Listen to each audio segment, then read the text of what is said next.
Alors, bonjour les amis, c'est Walter Baweni, ingénieur civil de construction. La fois passée, nous étions sur le projet d'égout. Dans le projet d'égout, nous avions calculé les différentes caractéristiques du bassin versant, dont nous avions calculé le coefficient de ruissellement à travers cette digitalisation des espaces imperméables en rouge, espace imperméable perméable faible densité en bleu et espace perméable grande densité de végétation en vert. Ceci nous a permis de faire un tableau caractéristique par rapport au bassin versant.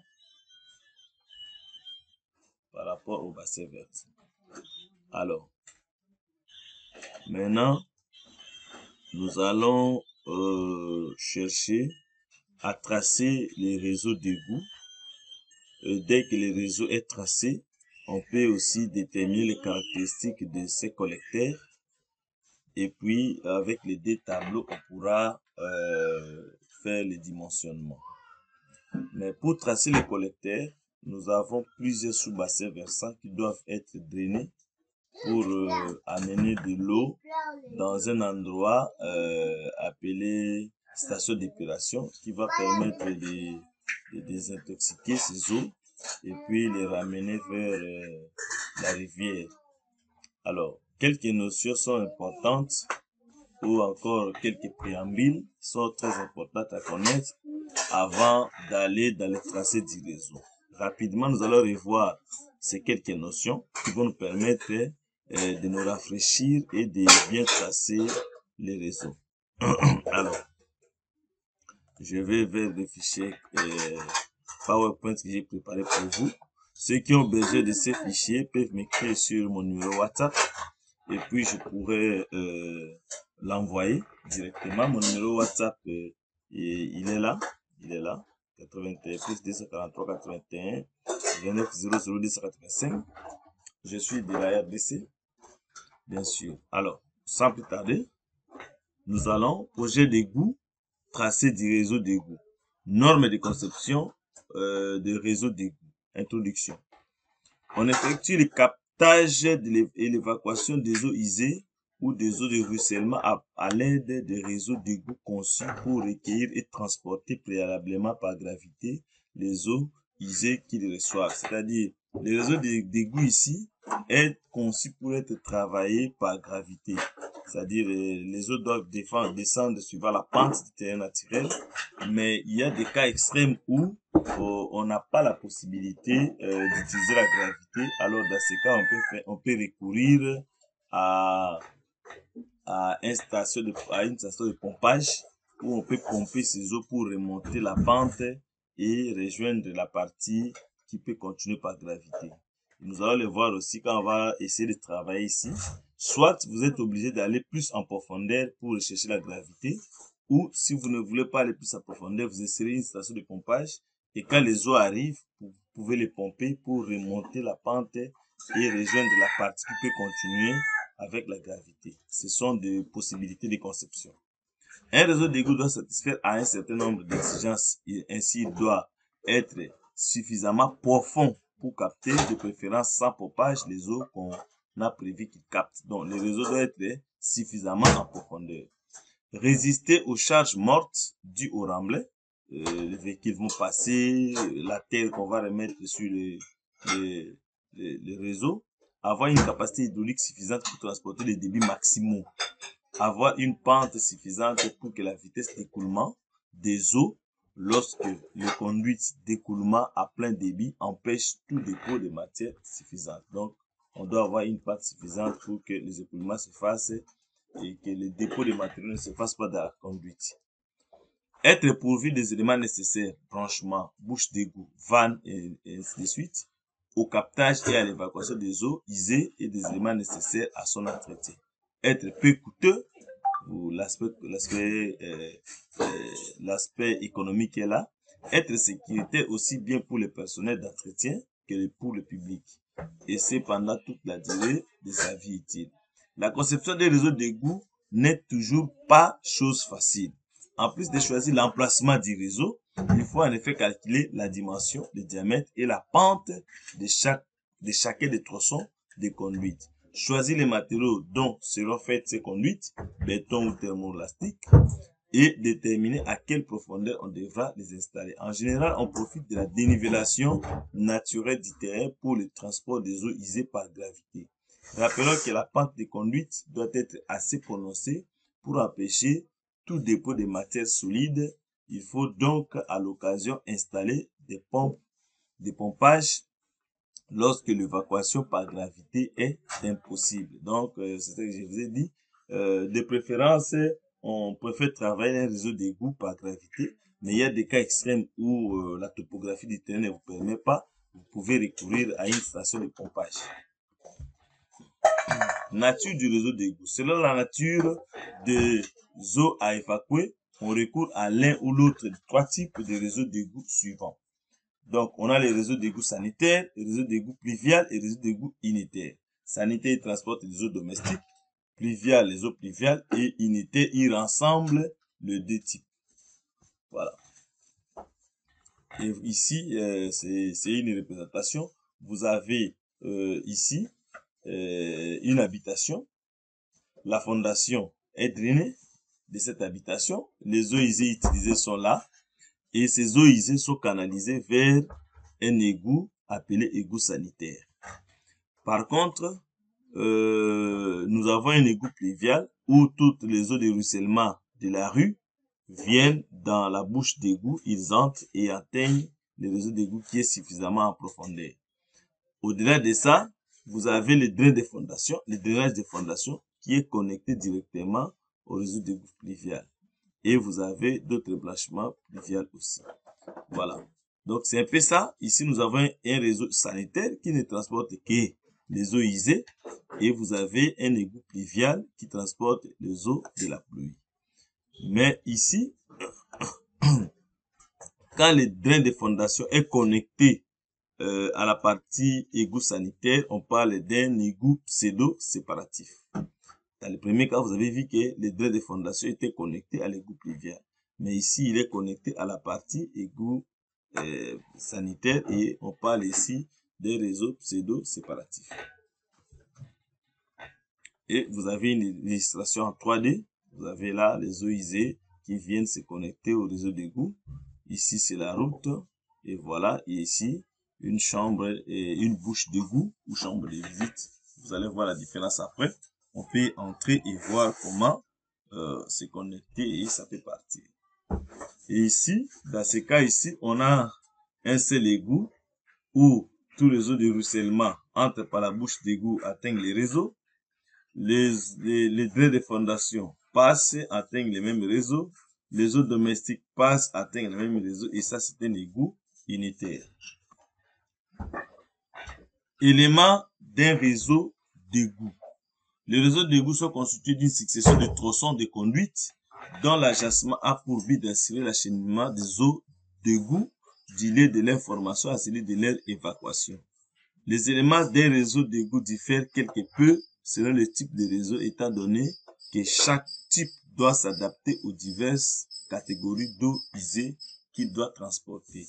C'est-à-dire, nous avons des tronçons de conduite qui sont reliés par des éléments qu'on va voir plus tard et qui amènent vers un lieu d'évacuation. Alors, parmi ces éléments qui constituent le réseau d'égout, nous avons les conduites d'égout.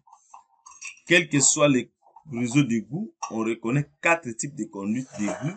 La conduite d'égout locale, les collecteurs, l'intercepteur et l'émissaire. Donc, parmi les conduites, on a différents types de conduites. La conduite d'égout locale est destinée à transporter les eaux usées en provenance d'un seul ou de plus quelques tronçons de la rue. Donc, une conduite qui amène les eaux de la parcelle ou d'une partie de la rue vers les réseaux s'appelle conduite d'égout locale. Le collecteur, quant à lui, transporte les eaux usées apportées par plusieurs conduites. Donc, plusieurs conduites viennent se ramifier dans les collecteurs d'égout local et par plusieurs collecteurs. Les collecteurs constituent l'axe d'évacuation principal des bassins versants. L'intercepteur reçoit la totalité ou une partie des eaux acheminés par les collecteurs et transportent ces eaux vers la station d'épuration.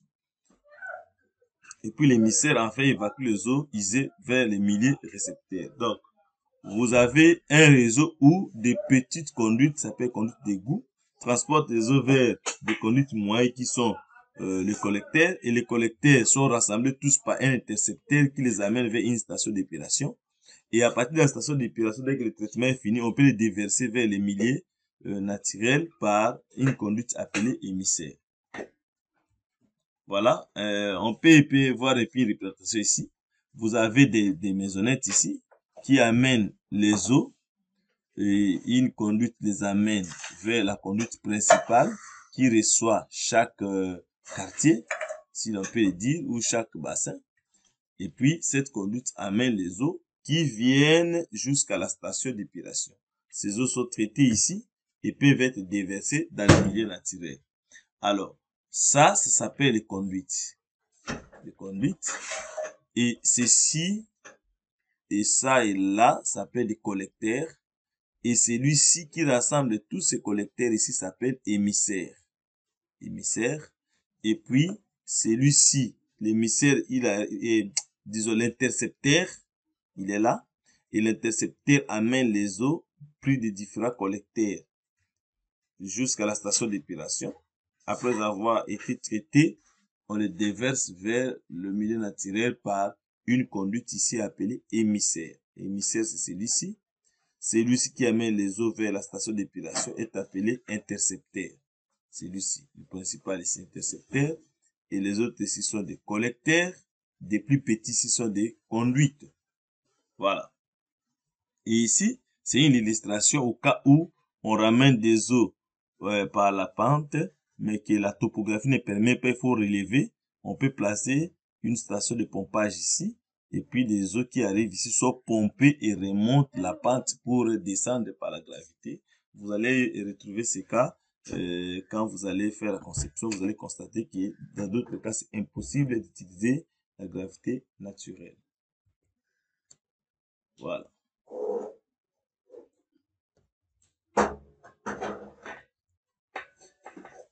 Alors, ici, en dehors de conduite, nous avons des regards d'égout, excusez-moi, et regards de chute. Un regard d'égout était un ouvrage de première importance dans un réseau d'égout, étant donné qu'il permet d'accéder à une conduite pour y effectuer des tâches d'entretien et qui assure la ventilation dans les réseaux. C'est-à-dire, c'est plus pour d'entretien. On peut accéder pour faire d'entretien. Et puis, ça permet aussi de faire la connexion de plusieurs conduites qui arrivent. Et ça permet aussi de faire respirer les réseaux pour que des gaz nocifs contenus à l'intérieur ne puissent pas former une bombe à la suite.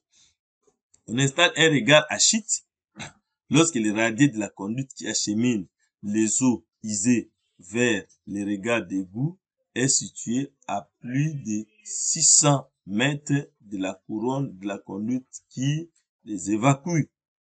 C'est-à-dire, vous allez voir que vous avez l'intersection de plusieurs conduites qui arrivent là et que une conduite est située au-delà de 600 mètres, 600 mm, 60 cm, 600 mm au-dessus.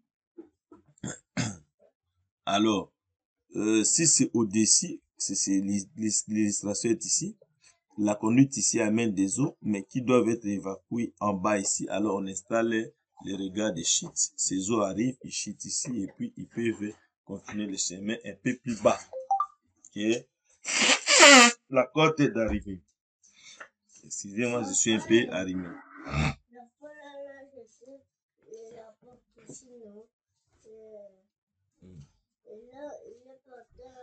Voilà, nous avons le troisième élément, bouche d'égout.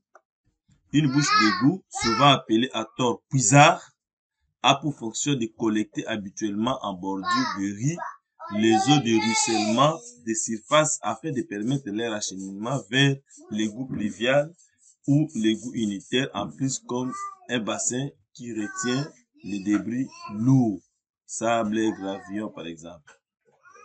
Donc, vous avez le long de la route des bouches d'égout qui sont installées. Les illustrations sont un peu par-ci, par-là. Il y a plusieurs modèles. C'est pour que tous ces eaux qui ruissellent à la surface sont collectées et peuvent entrer ici pour atteindre les réseaux qui est enterré le long de la route des réseaux d'égout.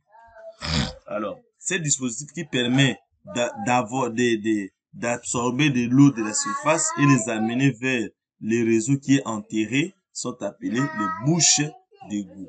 Et c'est ça, maintenant, nous allons tracer notre réseau. Il peut passer par n'importe où, mais les points, nous allons choisir de quelques points plus tard par disposition constructive pour placer les bouches d'égout afin que tous les eaux qui sillonnent dans les bassins versants puissent entrer et rejoindre les réseaux tracés un peu plus profondément. La distance entre les bouches d'égout peut avoir 45 à 90 mètres. Donc, ça dépend. 45 à 90 mètres, vous allez voir, selon la surface drainée. Il faut également installer de telles bouches aux intersections des rues, là où les rues se rencontrent. Et juste en amont, tout ça, voilà. Vous allez lire ça.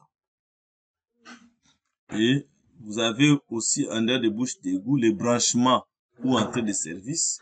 Vous avez une parcelle qui est là, qui doit amener ses eaux vers l'égout, vous pouvez brancher, soit les drains de fondation ou encore les eaux usées et ainsi de suite. Et il faut placer des clapets anti-retour de telle manière que s'il y a débordement dans les réseaux, que ça ne puisse pas rentrer à la maison. Voilà. Construction d'un réseau d'égout.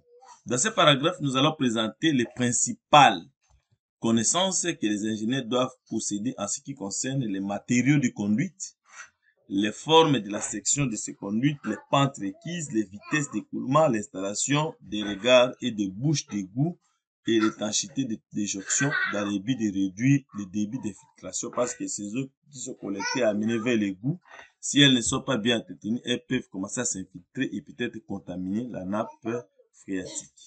Matériaux de fabrication de conduites d'égout. Le choix d'un matériau pour une application dépend de la rugosité du matériau, de la durée de vie, de la résistance du matériau à l'érosion, à l'abrasion, aux acides, aux bases, aux gaz, aux solvants, et de la facilité de manutention, de la résistance des conduites aux charges auxquelles elles sont soumises. Donc, il y a plusieurs facteurs qui interviennent pour vous permettre de faire le choix des matériaux. Parmi les matériaux les plus utilisés pour la construction des conduites d'égout, on trouve l'amiante ciment. Vous avez l'amiante ciment, vous avez les bétons non armés, vous avez les bétons armés, préfabriqués ou coulés sur place. Vous avez la fonte ductile, les bétons avec âme d'acier, la tôle galvanisée et la matière plastique. Donc, vous avez une litanie de matériaux, mais le choix sera porté par rapport à ces critères que nous avons cités plus haut. Les conduites d'égout en béton armé préfabriqués sont les plus utilisés. Leurs diamètres nominaux varient de 150 à 3800 mm, voire un tableau qu'on va vous donner. Donc, ici, les plus utilisés sont en béton armé préfabriqué. On y fait appel pour évacuer les eaux usées par gravité et elles existent en 5 classes structurales. On rend étanche les jonctions entre les tronçons de ces conduites par l'installation de garnitures en caoutchouc, obligatoire de nos jours les réseaux d'égout sanitaires et pluvieux. Voilà les tableaux qui vous donnent les diamètres des égouts et standards. Nous sommes sur les bétons armés. Et dans les cas qui nous allons utiliser le diamètre réel, il est un peu plus grand que le diamètre nominal et ça tient compte de l'épaisseur, tout ça. Voilà, les bétons armés, les conduites existent à partir de 150. 150 nominal. Vous voyez, là où c'est mis quoi, ça existe. 125, il n'y en a pas. Ça, il n'y en a pas. 200, oui. 225, oui. Mais ici, 250, il n'y en a pas. C'est-à-dire, si je dimensionne avec 225 et que je trouve que ça ne suffit pas, il faut augmenter, je ne prends pas 250, je prends directement 300 parce que 250 pour béton n'est pas standardisé. Et si je suis à 300, ça ne va pas. Et si la conduite demande à ce qu'on puisse augmenter la section, je passe directement à 375. Là. Et si 375, ça ne tient pas, je passe directement à 450. Après 450, je suis à 525. Et puis jusqu'à 900. Si ça ne va pas toujours, alors dans ce cas-là, au-delà de 900, les diamètres nominaux de conduite en béton armé augmentent par tranche de 150. C'est-à-dire, après 900, j'aurai 1050, puis par tranche de 300 jusqu'à 3800. Donc, je vais augmenter de 150 jusqu'à atteindre 2400. Et si je suis à 2400, je vais commencer à augmenter de 300 et jusqu'à 3800. Et si ça ne va pas, il faut faire une conduite qu'on va couler sur place. Donc, vous allez voir quand on va dimensionner, on va utiliser ce tableau pour faire le choix des conduites. Dès qu'on connaît le débit, on va faire le choix des conduites et c'était donné dans les cours, dans les parties précédentes, qu'on commence toujours par 300 pour le béton armé. On commence par 300. Si ça ne va pas, vous montez. Après 300, vous prenez 375 et puis vous allez à 450 et puis ainsi de suite. Voilà.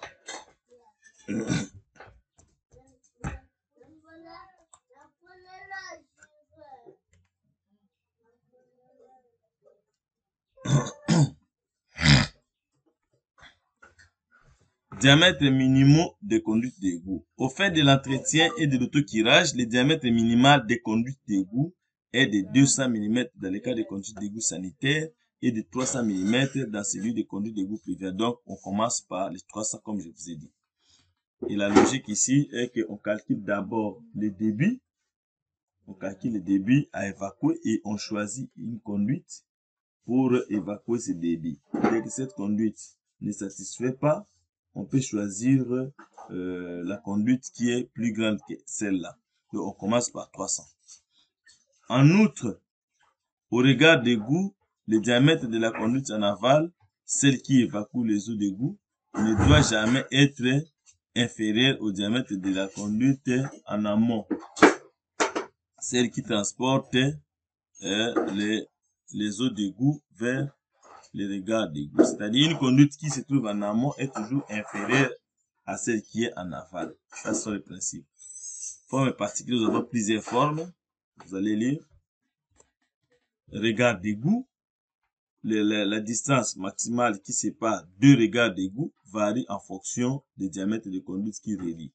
Elles atteignent 100 mètres pour des conduites de 200 à 1220 de diamètre inférieur à 150 pour celles plus de 1220 de diamètre intérieur. On installe obligatoirement regard d'égout au changement de diamètre ou de pente de conduite d'égout. Si on veut changer le diamètre d'égout, directement, on peut placer les regards d'égout. Et dans ce cas-là, nous allons dire, à la sortie de chaque sous-bassin, on va essayer de placer les diamètres, les regards d'égout. Au début d'un réseau, soit en tête du tronçon. Dès qu'on débute le réseau, on place les regards d'égout. À la jonction de conduites orientées selon les directions différentes, plusieurs conduites qui viennent se ramifier, on place les regards d'égout. À la jonction de deux conduites enfouies à des profondeurs très différentes. De plus, si la dénivelée est importante, il faut installer un regard de shit pour que les gouttiers, lorsqu'ils travaillent dans les fonds du regard, ne reçoivent pas sur lui les eaux d'égout en provenance de la conduite située en amont. C'est-à-dire, on place des regards de shit. Nous avons dit si la distance entre les deux, la dénivelée est grande, on place des regards de shit. Installation et alignement. Une conduite d'égout est en général installée sous la chaussée d'une rue et en ligne droite. Donc, on ferait un effort, comme ce sont des écoulements, il faut éviter de perdre de charge. Alors, on fera un effort que la conduite soit droite. Mais dans les cas où il y a des maisons qui nous empêchent, on peut dévier, mettre des coudes ou placer carrément une chambre de visite pour essayer de changer la direction. Afin de desservir les habitants situés de chaque côté de la rue. Toutefois, on peut produire un léger changement d'alignement sans utiliser des regards en ayant recours soit à des coudes, à des jonctions, à des joints qui ont une certaine flexibilité et qui n'entraînent pas de perte d'étanchéité.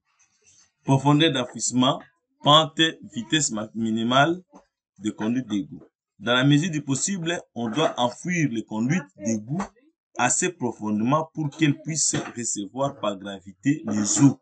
Donc, il faut les placer un peu plus profondément en provenance des terrains et des habitations qu'elles doivent desservir. Et vous savez que dans la ville, on peut avoir des maisons où on a des caves, c'est-à-dire c'est à 3 mètres de profondeur, où on a des doubles caves, c'est-à-dire à 6 mètres de profondeur.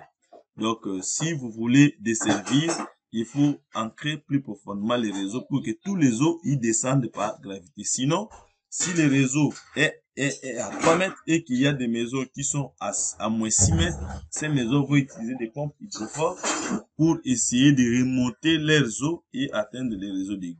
Pareil, il faut équiper des postes de pompage, comme on dit, pour les bâtiments dotés de sous-sols particulièrement profonds, si on veut pouvoir évacuer les eaux usées, celles des dés de fondation. Sa couronne doit être située à au moins 2 mètres. Donc, la couverture de l'égout, la partie supérieure s'appelle la couverture de la conduite et la partie inférieure s'appelle les radiers. Donc, la partie supérieure doit être à au moins 2 mètres.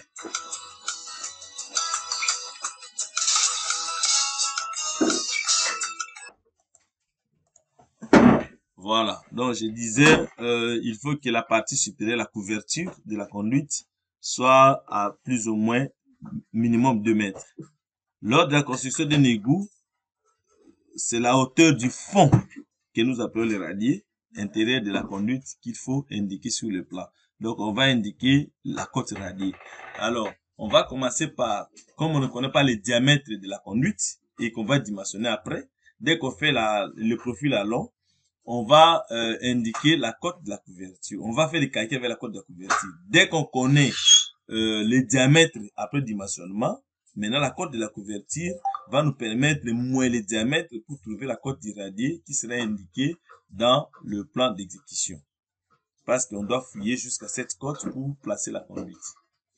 On vise des vitesses minimales d'écoulement, même sur swim, il faut toujours indiquer la cote radier, je pense.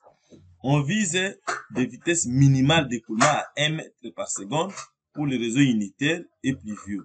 Les eaux usées pluviales et unitaires transportent en effet des matières plus lourdes que les eaux sanitaires. En général, on impose une vitesse d'écoulement maximale de 3 mètres par seconde pour éviter l'usure et la détérioration excessive par abrasion des conduites. Cette limite maximale n'est toutefois pas aussi stricte que la limite minimale. Donc, et puis pour les égouts pluviales ou unitaires en béton, en pente, une pente de 0,5%, donc une pente minimum de 0,5%, assure une vitesse d'environnement d'environ 0,75 mètres par seconde dans les conduites de 300 mm coulant à plein débit. Donc, nous avons des restrictions ici. La profondeur doit être minimum 2 mètres. Et puis, la vitesse d'écoulement minimale, c'est 1 mètre par seconde pour permettre à ce que les matériaux solides ne se déposent pas sur la conduite. Et puis, la vitesse maximale dans la conduite doit être de 3 mètres par seconde. Au-delà de cette vitesse, on risque la détérioration de la conduite. Et la pente minimale, c'est 0,5% pour 0,05 mètres par mètre. Ce sont là les principes de conception. Ici, nous avons un regard de visite qui rassemble 3 conduites. Vous avez une conduite qui arrive dans ce sens, là, et ça n'arrive pas de l'autre côté. Alors, vous avez des dispositions, il ne faudrait pas que celle-ci soit plus bas que l'autre pour ne pas empêcher que les eaux s'écoulent rapidement. Donc, vous avez ça qui est un peu au-dessus, ça arrive, et ça, c'est un peu plus bas que tous les autres, et ça peut partir facilement. Ici, c'est une disposition pour des bouches d'égout. Dans les croisements de rue, on place des bouches d'égout, et à chaque 45 mètres, on place, voilà, comme on avait dit. Ici, les vitesses, voilà, c'est des résumés. Procédure pour faire le tracé. Tracer en plan du réseau. Il faut tracer les réseaux en plan en suivant plus le domaine de l'État, ou encore il faut éviter des maisons et faire les tracés, proposer les tracés. Faire le profil à long de terrain naturel. Faire le profil à long de différentes conduites. Et puis, établir les caractéristiques de ces conduites. Voilà. Dès que nous terminons, nous allons établir un tableau. Après avoir fait les tracés en plan, les profils le long du terrain naturel, les profils le long de la conduite. Nous allons maintenant faire ce tableau. Donc, chaque conduite, c'est entre deux regards. On a le trousseau de conduite. Et le premier regard va nous donner la côte amont. Le deuxième donne côte aval. Et la pente, c'est la longueur horizontale entre les deux. On en aura. Et puis, vous avez la pente qui est la côte amont moins la côte aval. Sur la longueur, vous avez la pente. Donc, vous indiquez les trousseaux de conduite et ça, c'est par rapport à la succession. C'est-à-dire, il y a une conduite qui va de R1 jusqu'à R4.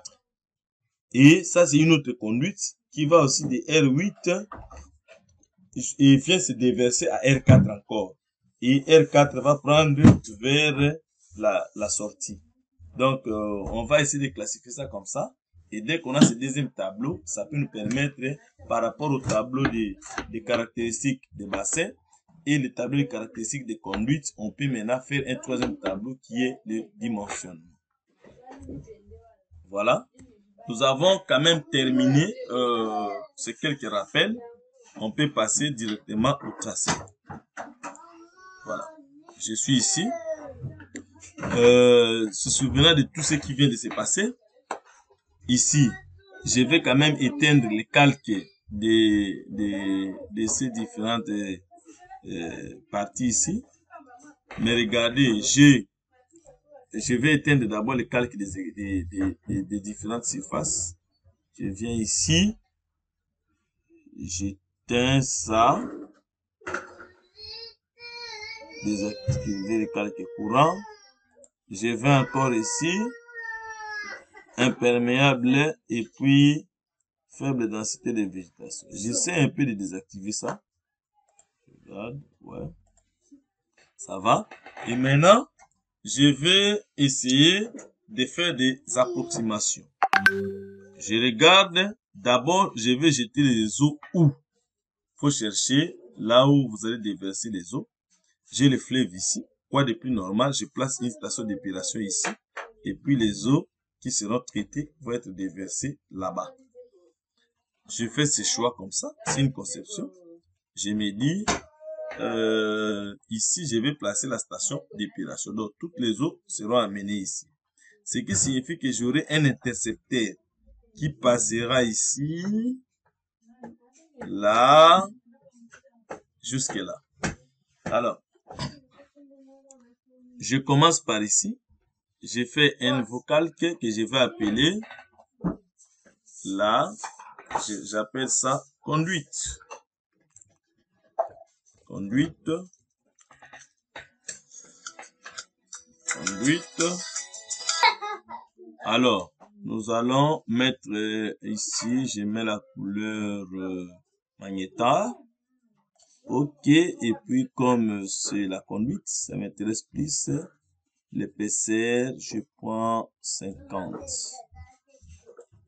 50, là. Ok. Je double-clique pour que ça soit le calque courant. Et puis, je vais placer d'abord ça. Je vais commencer le travail. Donc, je me dis, je prends d'abord pour les lignes. Et puis, je vais prendre ici, d'ici. Je débite les réseaux là-bas. Et vous savez bien que c'est à la sortie d'un bassin. Je vais cliquer là pour que je place un regard ici et un regard là pour drainer les morceaux de conduite ici. Et ici, je vais partir jusqu'à la fin. Je suis la route, bien sûr, jusqu'à la fin de ici, là. Et ces morceaux de conduite va drainer le bassin 8. Le bassin 9 sera drainé par les morceaux de conduite qui commencent par ces regards et viennent se limiter là. Ici. Et puis, le bassin 10 prendra d'ici jusque là. Là. Et puis, je peux placer une station d'épuration ici. Je clique à droite, Enter. Voilà. Donc, c'est une première proposition. Je vais comme ça. Mais les pentes vont me montrer aussi une autre réalité. Ça, c'est un plan. Un plan, c'est quand même normal. Je ne suis pas passé sur le domaine d'autrui. Je passe, et puis je prends le domaine de la route. Je vais jusqu'à ce que ici, je dévie, je place une station d'épilation ici. Alors, le deuxième cas, je me dis, je peux sortir à partir de BD, je peux sortir comme ça. BD vers B8 ici. Ou je peux prendre BD, je l'amène à 3. Et puis 3, je ressors ici. Là. Ouais. Je prends ça. Quand on va faire le profil, vous allez comprendre vous-même. Je clique d'ici jusque là. Jusque là. Le premier réglage, je le place là. Et jusqu'ici. Là. Mais si je place ici, jusque là. Et puis, je viens ici. Je fais la jonction de 2. Là. Enter. Comme ça, cette conduite va drainer le bassin 2 et le bassin 3 et les ramène à la jonction ici pour que ça soit amené vers la station d'épilation. Le bassin qui n'est pas traversé. Et là, je vous dis bien que l'exutoire ici, je vais placer une bouche d'égout qui va ramener les eaux vers les réseaux. Vous n'êtes pas obligé de passer par la bouche par l'exutoire, mais plus proche c'est mieux pour que le trajet entre la bouche que vous allez placer ici pour avaler de l'eau et ramener dans les réseaux, que ça ne soit pas si long. Et je peux tracer à partir d'ici. Je quitte, je viens vers 5, je viens vers 6, vers 7. Et puis, je peux descendre directement ici, à la fin ici. Ouais. Donc, je viens, je prends pour les lignes. Alors, je quitte ici, là, jusqu'ici. Les morceaux ici drainent B4. Et ici, les morceaux ici drainent B5 d'ici jusque là. Et ici, ça draine B6. B6, ça draine B7. Et puis, ça se ramène là. Jusque là. Enter. Voilà. Donc, vous voyez que chaque sous-bassin est traversé par, une conduite qui peut ramener les eaux. Mais ce sera enterré. Vous devez vérifier que vous ne passez pas dans le domaine d'autrui. Ou si on peut passer, c'est l'État, toujours on négocie. Mais il ne faudrait pas que ça passe sur des constructions qui existent déjà. Comme le cas ici. En réalité, il faut déplacer un peu la conduite pour que c'est une maison déjà construite, on ne va pas détruire pour passer dessus. Je sélectionne, je peux un peu ramener le point ici, là. Là, j'échappe. Mais ici, je peux coincer. De toutes les manières, avec les dispositions de construction, je viendrai comme ça. Mais je dévie un peu ici. Je peux placer une chambre de visite et je vais là-bas. Voilà. Échappe. Voilà, j'ai quand même une proposition du réseau. Une proposition du réseau qui est là. Et puis, je vais chercher maintenant à ramener les eaux ici jusque là, d'autres tracés. Ça, c'est un plan, mais en profil, je saurai maintenant les difficultés de l'écoulement. Il faut que j'ai la pente. Si c'est impossible, je peux garder le réseau comme ça, mais dans d'autres points pour que les eaux quittent là, arrivent ici. Il faut utiliser une pompe, placer une station de pompage pour essayer de ramener les eaux. On verra cette difficulté quand on va faire le profil en long. Alors, je vais numéroter. Je copie ce texte, copier, d'ici jusque là. Échappe, je le sélectionne, je le place dans le calque conduite et je l'appelle je l'appelle le premier regard. Regard 1, c'est celui qui débite des réseaux. Je le sélectionne, je copie, et puis à la sortie de ce bassin, je place R2. À la sortie, ici, je place R3. Ici, je place R4, R5, là. Et puis,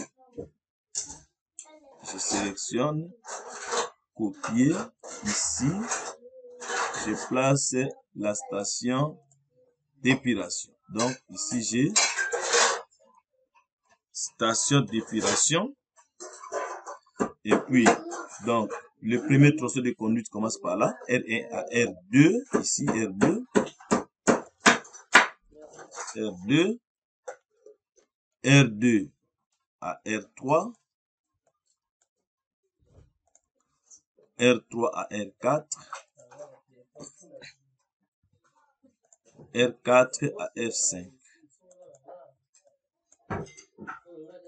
Donc, j'ai ici la première conduite, c'est de R1 à R2, deuxième, et ça va drainer le bassin 1, et de R2 à R3 va drainer le bassin 8, de R3 à R4, ça va drainer le bassin 9, de R4 à R5, ça va drainer le bassin 10, et puis, ici, celui-ci, vous savez bien que c'est ça, c'est l'émissaire, l'intercepteur qui va là, le long là, et puis l'émissaire va quitter d'ici vers la station, la décharge. Voilà. Donc, deuxième tronçon de conduite, je prends ici, je commence ici jusque là.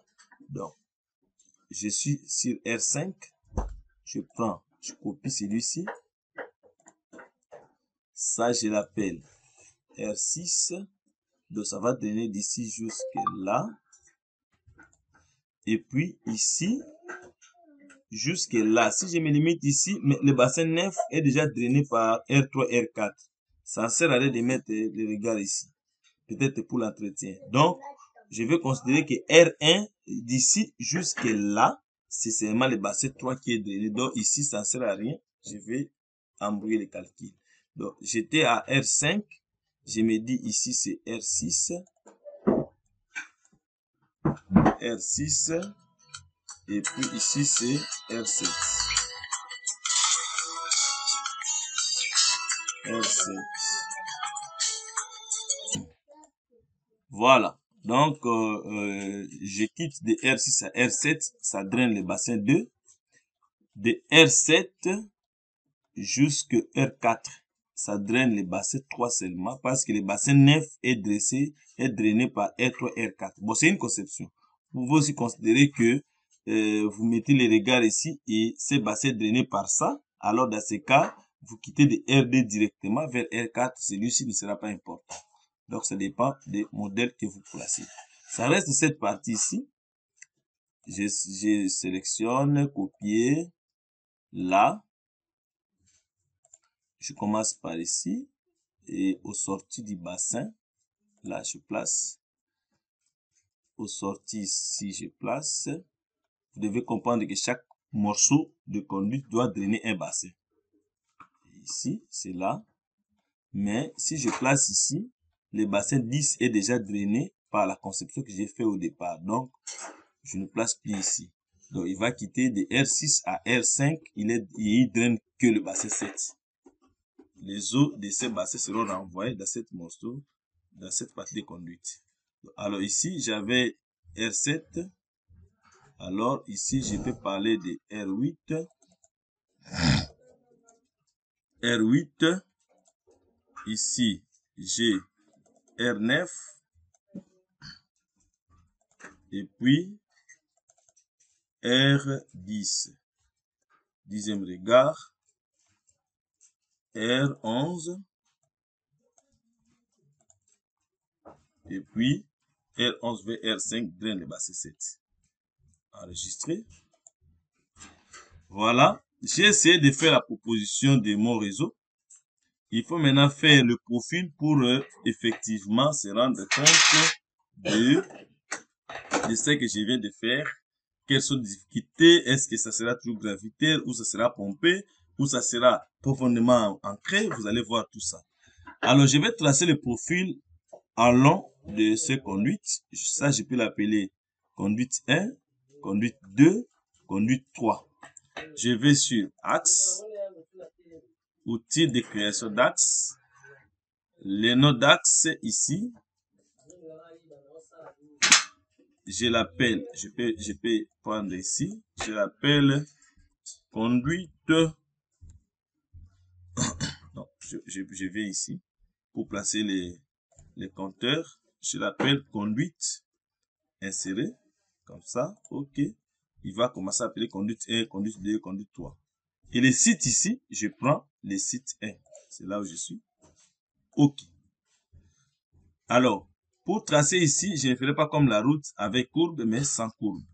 Tangente sans courbe, je commence par ici. Là, je clique. Et puis, je clique ici. Là. Et puis, je viens cliquer ici.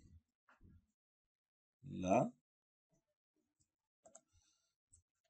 Je suis ici. Là. Là. Et je termine en cliquant à droite. Voilà. J'ai déjà la conduite, le profil, l'axe. J'ai créé l'axe pour me mettre d'abord le profil. Et vous devez bien voir. Vous allez noter. Vous regardez par exemple. Il commence par 0. Le premier regard ici, le deuxième regard va se mettre tout proche des 100 mètres. Vous voyez ça, des 100 mètres. Et là, c'est tout proche de 200. Donc, tout proche de 200, vous avez le deuxième regard. Et puis, tout proche des 675, vous avez le troisième. Donc, le troisième regard. Et puis, tout proche de 850, vous avez le quatrième regard. Et puis tout proche des 1114, vous avez le cinquième regard. Voilà. Alors, je ferme ici. Je ferme. Et puis, je vais faire le profil à long terrain naturel et de la conduite. Je vais là où c'est écrit profil. Je prends créer une ligne de profil à long de surface. Et vous voyez que l'axe c'est conduite 1. Quand je vais tracer, j'aurai encore d'autres conduite 1, surface météo, ajouter, dessiner, suivant, suivant, suivant, suivant, suivant. Et puis je viens ici créer le dessin. Je commence par la première conduite, je clique ici, là. Et vous voyez, donc, je quitte, regardez dans l'axe ici, regardez les sens, c'est comme ça, c'est descendant comme ça. Donc, je quitte ici, là où je quitte, c'est très bas comme ça, et je vais vers un palier, même palier.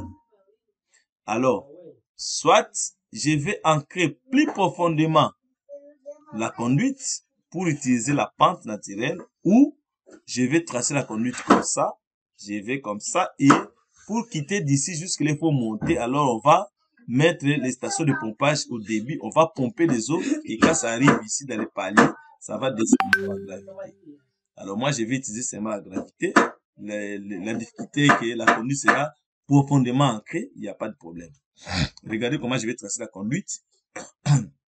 Je vais maintenant sur profil. Maintenant, je prends le deuxième onglet, créer outil de profil à long des lignes. Avant ça, je vais vous dire une chose. Regardez, là où j'ai commencé, c'est là. Là où c'est des pointillés, c'est là où se trouve des regards. Regardez, c'est encore là. Il y a un regard. Il y a encore un regard là. Vous avez un regard ici. Là où il y a des pointillés. Et à la fin. Alors, je vais profil à long, outil de création de profil à long. Et je sélectionne le profil alors tracé. Et puis ici, j'ai fait OK. Je vais dessiner des tangentes et je commence. Je suppose, je me mets là, je peux déplacer à tout moment. Je clique. Voilà. Comme ça, c'est palier. Si je descends un peu, j'ai la pente. Et ça, il n'y a pas la pente. Je vais chercher là où se trouvent les regards, ici. Alors, je vais cliquer aussi, mais si je clique ici, c'est le palier, je descends un peu là. J'ai une petite pente. Je clique. Et la petite pente est là. Je vais chercher le deuxième regard. C'est là où il y a les pointillés. Et là, c'est un palier. Je m'approche, mais je descends un peu. J'ai la pente. Je clique. Je regarde. Je cherche là où se trouve le troisième regard. Là, c'est le palier. Je descends un peu là. Et puis, je termine par là. Il faut encore descendre un peu. Voilà. Là, c'est 0, 0. Et là, je fais ça. J'ai la pente. Et puis, dès que j'ai terminé, je clique à droite. Voilà. Donc, j'ai 1, 2, 3, 4, 5 regards. Comme c'est défini ici. Alors, je vais regarder les pentes. Ici, j'ai les 0,15%. Nous avions vu là-bas qu'il fallait 0,5%. 0,5. J'ai ici 0,1. On va voir. Ici, la pente est combien? 0,06. Ici, c'est 0,14. Voilà. Si, bon, ça dépend. Si les vitesses sont inférieures à 1, je pourrais revenir pour changer. J'ai déjà la première conduite qui est là. Mais regardez, si je lis ici, regardez la cartouche. J'ai ici code terrain naturel, code projet. Regardez code terrain naturel et code projet, c'est même code, alors que terrain naturel c'est en vert, c'est ici, et projet c'est ici en rouge. La différence c'est 0. Ce n'est pas normal. Qu'est-ce que j'ai fait? Je sélectionne le profil. Je vais ici, modifier la vue. Et je clique sur propriété du dessin. Et puis je viens là où c'est écrit bande, je clique. Là où c'est écrit code terrain naturel, je laisse conduite là. Mais là où c'est écrit code projet, je viens là, j'entre et je prends plutôt profil en long du projet. Je prends ici profil en long du projet. Là où c'est écrit terrain naturel, mon projet, je laisse conduite comme terrain naturel. Mais ici, je prends projet. Et là, j'aurai terrain, mon projet. Et puis, je clique sur appliquer. Et puis, OK. Et dès que je rentre, je fais chat. Je rentre, je vois ici, déjà la distance, la différence c'est 3,69 m. Donc, la conduite est ancrée ici. Ça, c'est le terrain naturel. La conduite est ancrée à 3,69 m. Et tout au début, je regarde tout au début. Et puis, je vais ici. La conduite est ancrée à combien? À 12 mètres. Voilà. C'est ancré à 12 mètres. Si je remonte ça, donc je n'aurai pas la pente. C'est ce que je vous avais dit. Je peux cliquer ici, là, et je remonte la pente. Je peux remonter. Là, si je ne vais pas 12 mètres, je peux remonter jusque là. Dans ce cas, j'ai 3,30 m, mais vous voyez la pente ici, elle devient positive. C'est-à-dire il faut monter. Alors ici, jusque là, il faut pomper les eaux par une station de pompage. Vous pompez les eaux usées ici et ça peut descendre par gravité. C'est ce que je vous avais dit. Soit vous placez une pompe ou vous pompez les eaux et ça redescend. Mais moi ici, je préfère la gravité. Alors la difficulté, c'est que ça doit être profondément ancré, mais ça va fonctionner de soi-même. Je préfère ça parce que la pompe peut être en panne, tout ça. Je rentre et vous voyez, je rentre, je vais diminuer. D'ici, je descends et puis je place là. Là peut-être. Je regarde, échappe et puis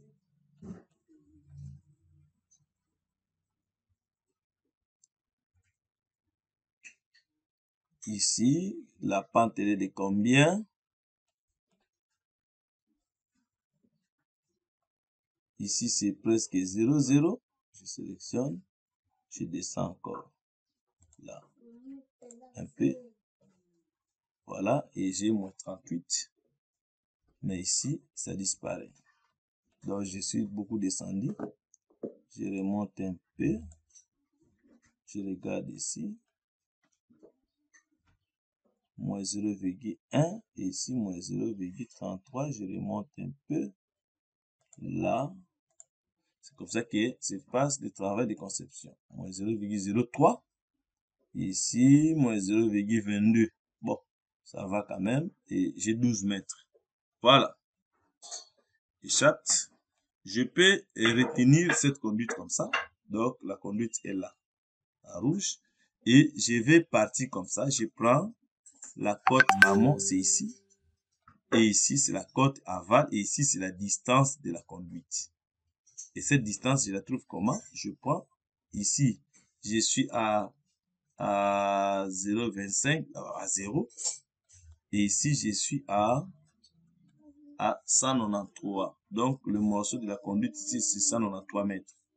Pour trouver la distance ici, je prends ici 193. Mais ici, j'ai 679. Quand je soustrais, je trouve la conduite ici. Voilà. Et ainsi de suite. Voilà. Je vais tracer et puis je vais faire un tableau résumant les caractéristiques de cette conduite. Mais vous savez que j'ai 3 conduites, deuxième et troisième. Je fais le deuxième. Il faut toujours commencer par l'axe. Je viens ici, outil d'axe. Voilà. Et ici, je vais là. Je parle de conduite. Conduite insérée. Et numéro de départ, c'est 2. C'est normal. OK. OK. Le site, c'est là. Et je fais OK. Alors, je vais tracer. Là, je prends tangente, tangente. Donc, je quitte ici. Là, 6, vers 7, ici.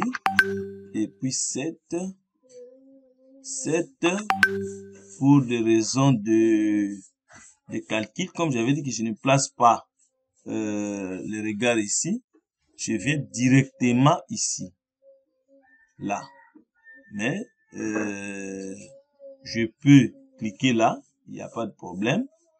Et là, mais pour des raisons de calcul, pour que le calcul se fasse, je vais directement là, à bord d'oiseau. Là. Et puis, Enter, je termine. Comme ça, j'ai seulement ici jusque là et là.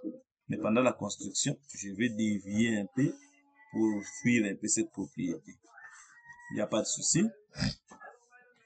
Alors, tel que j'ai les dimensions, je peux modifier maintenant pour avoir les cotes de l'implantation de la conduite.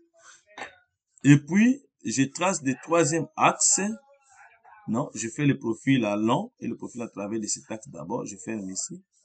Je viens ici, profil de surface, conduite. Je prends maintenant conduite 2. Ajouter, dessiner, suivant, suivant, suivant, suivant, suivant, dessiner.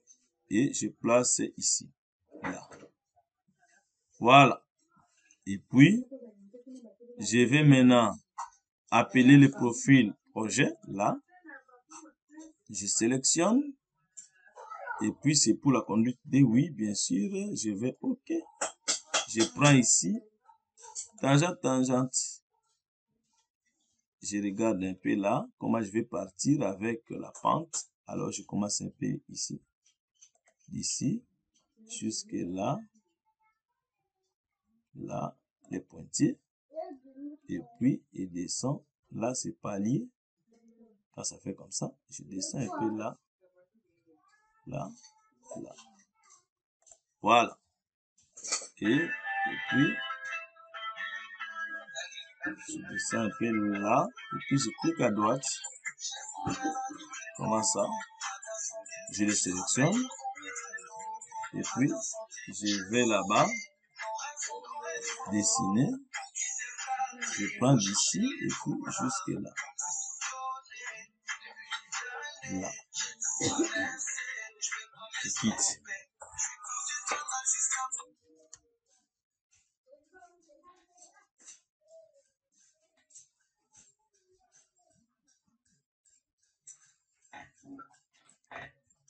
Voilà.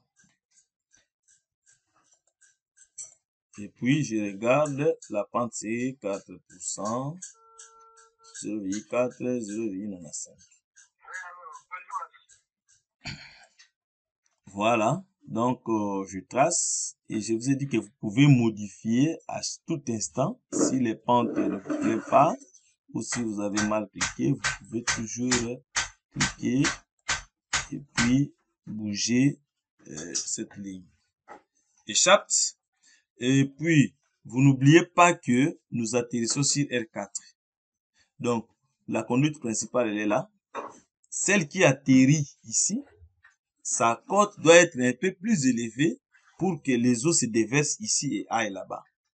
Donc, à la fin ici, là où j'ai R4, la cote de R4 de la première conduite doit être inférieure à la cote de R4 de la deuxième conduite. Je regarde R4. R4, c'est ici, là. Et la dernière, c'est R5. Et R4 ici, je regarde la cote, c'est 370. C'est ça ici, 370. Mais si je regarde ici, la cote, c'est combien? C'est 372, ce qui est normal. Donc, le 372 va jeter sur 370. Et quand je regarde dans le PowerPoint, c'était là. Chambre de sheet. Regarde de sheet. Donc, j'ai ici le 372. J'ai le 370 ici. Donc, ça tombe comme ça. Voilà.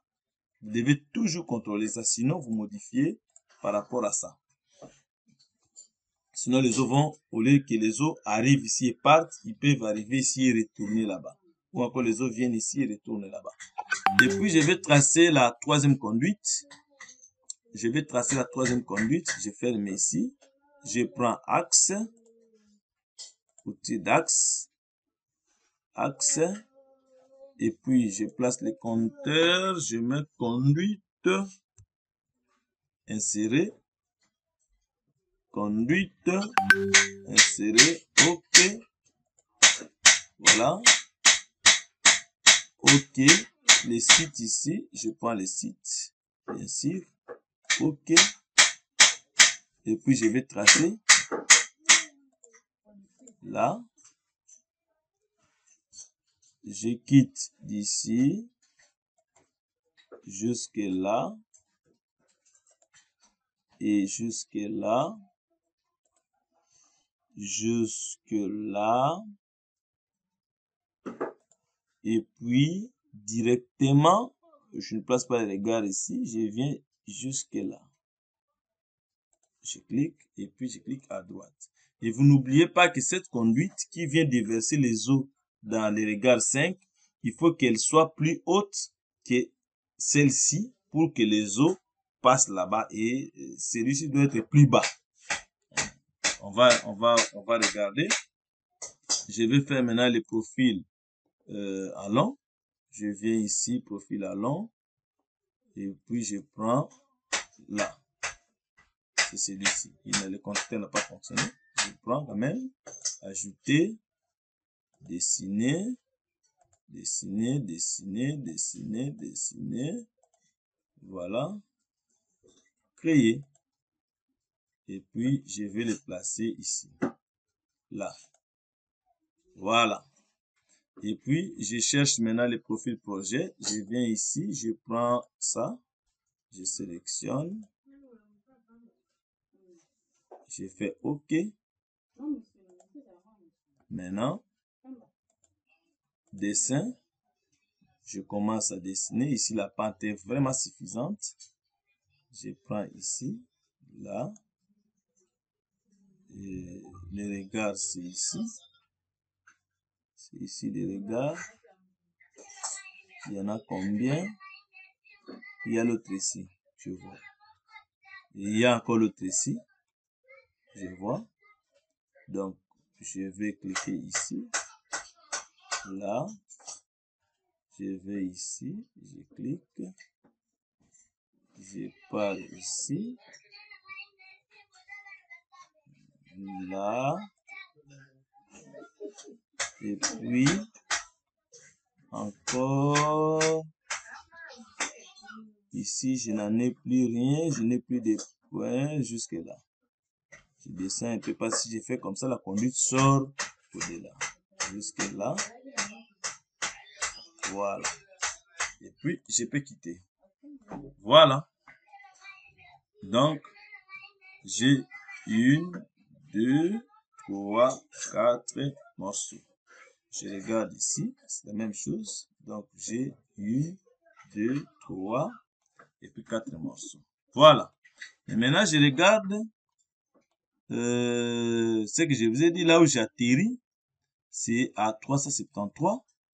Mais si je regarde après mes conduites, R5 c'est à combien? 373, R5 c'est à 370. Donc, R5 est plus bas, à 3 mètres, que là-bas. Donc, c'est correct. Alors, je vais fermer ici. Je ferme ici. Voilà. J'ai les 3 conduites. Je vais enregistrer. Et puis, je vais ouvrir les tableaux. Je vais ouvrir les tableaux pour essayer d'enregistrer ces conduites.